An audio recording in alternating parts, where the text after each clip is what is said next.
Kak Seto, ini ada pertanyaan.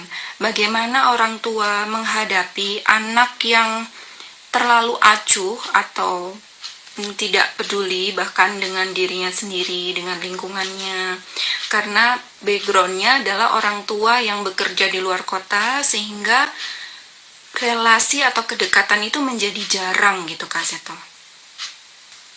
Iya, memang setiap anak membutuhkan pendampingan. Nah, pendampingan ini bisa oleh orang tuanya, tapi bisa juga oleh pendamping pengganti, begitu. Nah, pendamping pengganti macam-macam.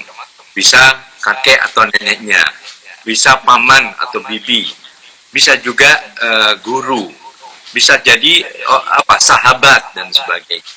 Jadi yang paling penting anak-anak diajak untuk mampu bekerja sama. Bahwa untuk sukses bukan hanya kecerdasan diri saja, tapi juga bantuan dari lingkungan.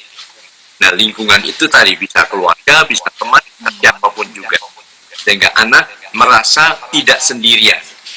Karena kalau anak sendirian biasanya mungkin tadi potensinya unggul, tetapi unsur faktor psikologisnya bisa rapuh.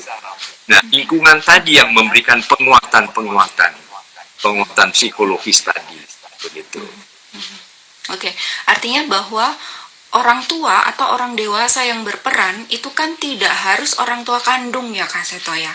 Ya, Tidak selalu betul. bahwa gambaran ideal dalam sebuah keluarga itu harus ada orang tua kandung.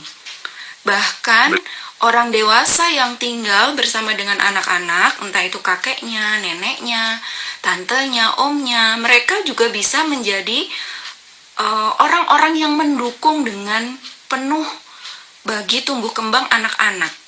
Apakah saya boleh sampaikan pengertian yang seperti ini, Kak Seto? Karena stigma atau paradigma itu kan orang tua itu harus orang tua kandung gitu yang mendampingi anak-anak. Bahkan orang-orang dewasa yang tinggal bersama dengan anak ini juga bisa untuk mendukung tumbuh kembang dan cita-cita anak gitu ya. Iya. Berarti betul. Mesti ada komunikasi juga antara orang tua kandung yang tinggal jauh dengan anaknya bersama dengan orang dewasa yang ada dengan anak-anaknya.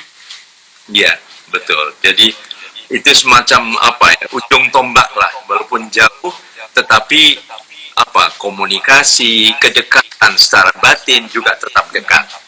Nah, mungkin juga bisa mohon pertolongan kepada orang-orang terdekatnya. Nah, orang terdekat juga macam-macam. Bisa ada unsur hubungan darah, artinya keluarga, tapi bisa juga misalnya kita lihat ada para pemimpin yang ternyata nilai-nilai etika, moral itu diperoleh dari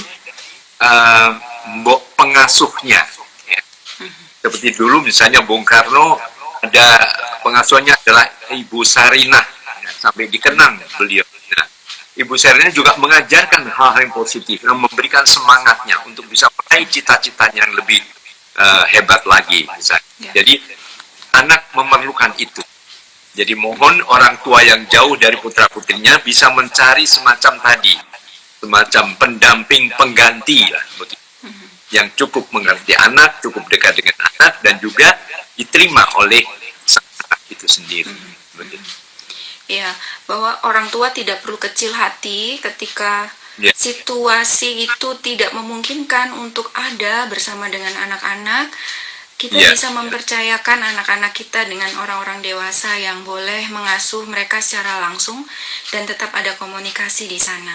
Kak Seto ada pertanyaan, bagaimana menghadapi anak-anak yang merasa bahwa dia punya minat yang sangat banyak, punya kemampuan yang sangat banyak, sampai pada akhirnya dia harus memilih, mungkin ketika penjurusan, mau SMA, mau kuliah, sampai dia merasa frustasi harus kemana gitu.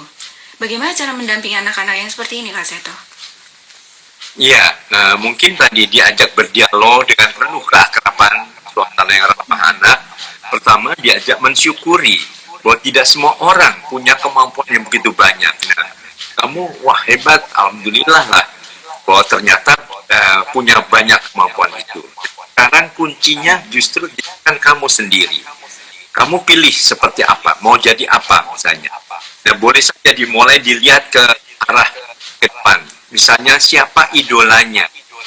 Apakah idolanya itu apa? Seorang yang ahli di bidang apa pembuatan pesawat terbang, atau seorang lawyer yang terkenal, atau seorang apa dokter yang juga bisa jadi artis sambil menyanyi misalnya, atau siapa saja misalnya.